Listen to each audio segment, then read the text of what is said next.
Hai semuanya, perkenalkan nama saya Jessica Petra Bondar dari Universitas Prima Indonesia Medan tahun 2021-2022, jurusan akuntansi dengan NIM 213304010263. Mata kuliah Sistem Informasi Akuntansi.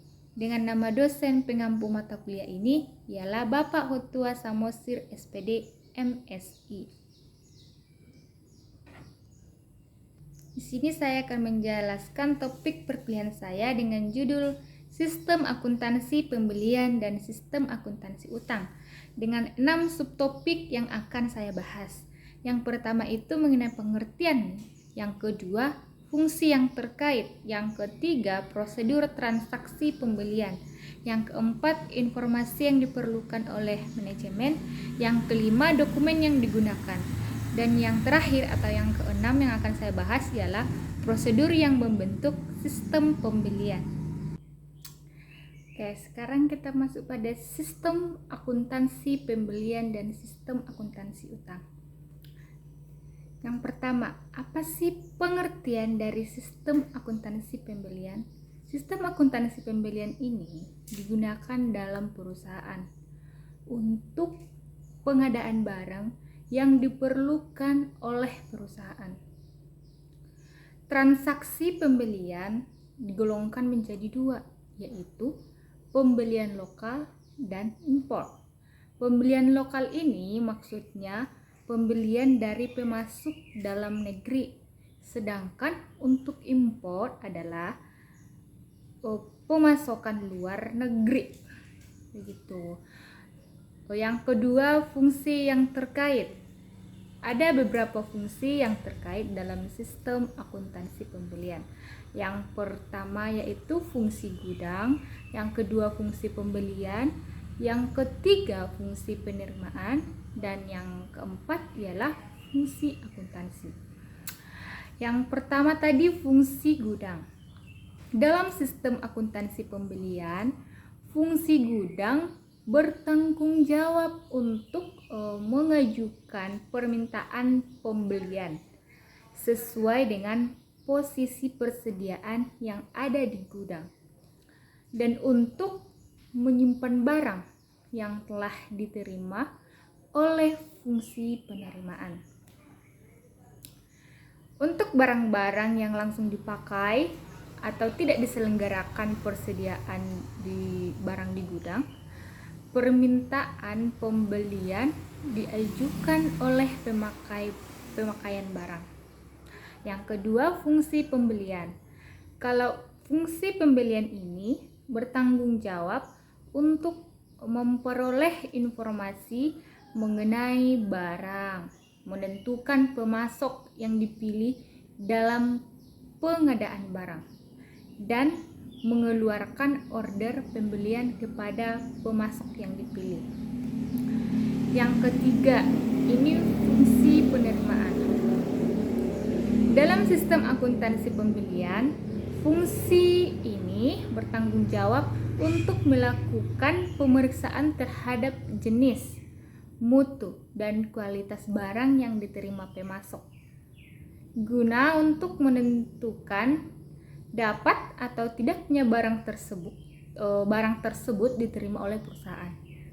Fungsi ini juga bertanggung jawab untuk menerima barang dari pembeli yang berasal dari retur penjualan. Yang terakhir atau yang keempat, fungsi akuntansi. Kalau fungsi akuntansi ini terkait dalam transaksi pembelian, itu fungsi pencatatan utang dan fungsi pencatatan persediaan. Dalam sistem akuntansi pembelian, fungsi pencatatan utang bertanggung jawab untuk mencatat transaksi pembelian ke dalam registrasi bukti kas keluar untuk menyelenggarakan arsip dokumen sumber atau bukti kas keluar yang berfungsi sebagai catatan utang. Dalam sistem akuntansi pembelian, fungsi pencatatan persediaan bertanggung jawab untuk mencatat harga pokok persediaan barang yang dibeli ke dalam kartu persediaan.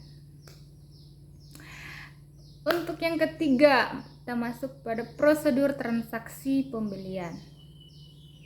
Secara garis besar, transaksi pembelian mencakup prosedur sebagai berikut. Yang pertama, fungsi gudang. Fungsi gudang mengajukan permintaan pembelian ke fungsi pembelian. Yang kedua, fungsi pembelian meminta penawaran harga dari berbagai pemasok. Yang ketiga, fungsi pembelian menerima penawaran harga dari berbagai pemasok dan melakukan pemilihan pemasok. Yang keempat, fungsi pembelian membuat order pembelian kepada si pemasok yang dipilih. Yang kelima, fungsi penerimaan memeriksa dan menerima barang yang dikirim oleh pemasok. Yang keenam, penerimaan menyerahkan barang yang diterima kepada fungsi gudang untuk disimpan. Yang ketujuh, fungsi penerimaan melaporkan penerimaan barang kepada fungsi akuntansi. Yang kedelapan, fungsi akuntansi menerima faktur tagihan dari si pemasok, dan atas dasar faktor dari pemasok tersebut, fungsi akuntansi mencatat kewajiban yang timbul dari transaksi pembelian. Yang keempat, informasi yang diperlukan oleh manajemen. Dalam sistem akuntansi pembelian manajemen memerlukan informasi mengenai data-data yang diperlukan guna mengambil keputusan yang tepat dalam menjalankan kegiatan pembelian. Ada beberapa informasi yang diperlukan oleh manajemen dari sistem akuntansi pembelian. Yang pertama ialah jenis persediaan yang telah mencapai titik pemesanan kembali atau reorder point, yaitu untuk mengetahui jumlah jenis persediaan barang dagangnya yang harus dilakukan pemesanan kembali, agar saat jenis persediaan dibutuhkan, barang dagangan tersebut tersedia di dalam gudang. Yang kedua, order pembelian yang telah dikirim oleh pemasok. Nah, untuk mengetahui jumlah order pembelian dan pemasok mana yang dipilih di dalam order pembelian. Yang ketiga, order pembelian yang telah dipenuhi oleh pemasok. Untuk mengetahui ketersediaan pemasok dalam memenuhi order pembelian. Yang keempat, total saldo utang pada tanggal tertentu. Kalau ini untuk mengetahui total saldo utang dagang perusahaan dan mengetahui tanggal jatuh tempo pembayaran utang dagangnya yang harus dibayar perusahaan. Yang kelima itu saldo utang dagang kepada pemasok tertentu.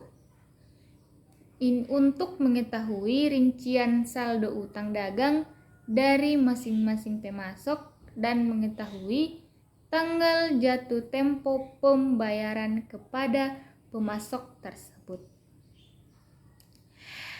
Yang keenam, tambahan kuantitas dan harga pokok persediaan pembelian. Nah, berdasarkan dari data tersebut, maka dapat disimpulkan bahwa dalam melakukan transaksi pembelian manajemen memerlukan beberapa informasi untuk memberikan keputusan akan terjadinya transaksi pembelian tersebut. Dalam mengambil keputusan tersebut, manajemen perlu mengetahui jenis barang yang perlu dipesan kembali, order pembelian yang dikirim maupun yang telah dipenuhi pemasok, saldo utang pada pemasok yang diakibatkan dari transaksi pembelian, penambahan akan kuantitas dan harga pokok persediaan pembelian yang ditetapkan. Nah, hal ini dilakukan untuk menjaga kekayaan perusahaan, menjamin keandalan dan ketelitian atas data pencatatan akuntansi. Yang kelima, dokumen yang digunakan. Nah, adapun dokumen ini ialah bukti yang digunakan untuk merekam terjadinya transaksi yang dilakukan oleh perusahaan. Nah, dokumen yang digunakan dalam sistem akuntansi pembelian ini ialah yang pertama, surat permintaan pembelian. Dokumen ini merupakan formulir yang diisi oleh fungsi gudang atau fungsi pemakai barang untuk meminta fungsi pembelian melakukan pembelian barang dagangan dengan jenis, jumlah, dan mutu seperti yang tersebut di dalam surat permintaan pembelian, surat permintaan pembelian. Surat permintaan pembelian ini biasanya dibuat 2 lembar untuk setiap permintaan. 1 lembar untuk fungsi pembelian dan tembusannya untuk arsip, fungsi yang meminta barang. Yang kedua, fungsi permintaan penawaran harga. Nah, kalau dokumen ini digunakan untuk meminta penawaran harga bagi barang yang pengadaannya yang bersifat berulang kali terjadi, yang menyangkut jumlah rupiah pembelian yang besar. Yang ketiga, surat order pembelian. Nah, kalau surat order pembelian ini digunakan untuk memesan barang kepada pemasok yang telah dipilih. Yang keempat, laporan penerimaan barang. Nah, kalau dokumen ini dibuat oleh fungsi penerimaan untuk menunjukkan bahwa barang yang diterima dari pemasok telah memenuhi jenis, spesifikasi mutu, dan kuantitas seperti yang tercantum di dalam surat order pembelian. Yang kelima, bukti kas keluar. Nah, kalau dokumen ini dibuat oleh fungsi akuntansi yang berdasarkan catatan transaksi pembelian yang fungsinya sebagai perintah pengeluaran kas pembayaran utang kepada si pemasok. Semua dokumen dalam transaksi pembelian sangat membutuhkan atau sangat dibutuhkan sebagai alat yang membantu keandalan dan tingkat ketelitian dalam pencatatan akuntansi, serta sebagai bukti terjadinya transaksi pembelian. Pembahasan yang terakhir atau yang keenam ialah prosedur yang membentuk sistem pembelian. Nah, dalam melakukan sistem akuntansi pembelian perlu dilakukan prosedur yang merupakan tahap-tahap proses terjadinya transaksi pembelian. Beberapa prosedur yang membentuk sistem akuntansi pembelian ini ialah antara lain yang pertama, prosedur permintaan pembelian. Nah, dalam prosedur ini fungsi gudang mengajukan permintaan pembelian dalam dokumen surat permintaan pembelian kepada fungsi pembelian. Jika barang tidak disimpan di gudang atau barang langsung pakai, fungsi yang memakai barang mengajukan permintaan pembelian langsung kepada fungsi pembelian dengan mengajukan surat permintaan pembelian. Nah, yang kedua, prosedur permintaan penawaran harga dan pemilihan pemasok.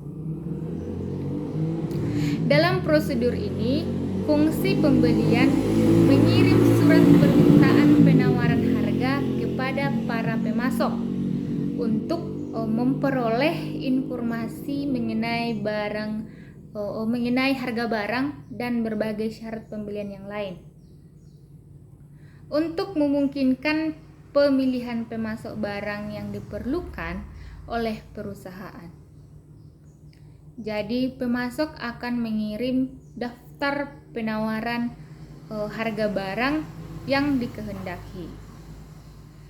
Nah, yang ketiga ialah prosedur order pembelian. Dalam prosedur order pembelian ini berfungsi pembelian mengirim order pembelian kepada si pemasok yang dipilih dan memberitahukan kepada unit-unit organisasi lain dalam perusahaan. Misalnya, fungsi penerimaan, fungsi yang meminta barang, dan fungsi pencatat utang mengenai order pembelian yang sudah dikeluarkan oleh perusahaan. Yang selanjutnya, prosedur penerimaan barang dalam. Fungsi ini, penerimaan melakukan pemeriksaan mengenai jenis, kuantitas, dan mutu barang yang diterima dari pemasok, dan kemudian membuat laporan penerimaan barang untuk menyatakan penerimaan barang dari si pemasok tersebut. Nah, barang yang diterima akan diserahkan ke bagian gudang untuk disimpan. Yang selanjutnya, prosedur pencatatan utang dalam prosedur. Prosedur ini berfungsi penerimaan memberikan laporan penerimaan barang ke fungsi akuntansi. Fungsi akuntansi juga menerima faktur dari pemasok untuk dicocokkan dengan laporan penerimaan barang. Setelah itu, fungsi akuntansi akan memeriksa dokumen-dokumen yang berhubungan dengan pembelian dan menyelenggarakan pencatatan utang atau mengarsipkan dokumen sumber sebagai catatan utang. Dari prosedur yang saya uraikan tadi, maka dapat kita ketahui bahwa prosedur pembelian tersebut dilakukan oleh fungsi-fungsi yang saling terkait. Hal ini untuk mencegah terjadinya penyimpanan wewenang, tanggung jawab, serta kekayaan perusahaan, keakuratan, keandalan data transaksi. Nah, demikianlah penjelasan mengenai topik perkuliahan saya hari ini. Semoga apa yang saya sampaikan tadi dapat dimengerti oleh teman-teman semua dan dapat dipahami ya. See you and goodbye.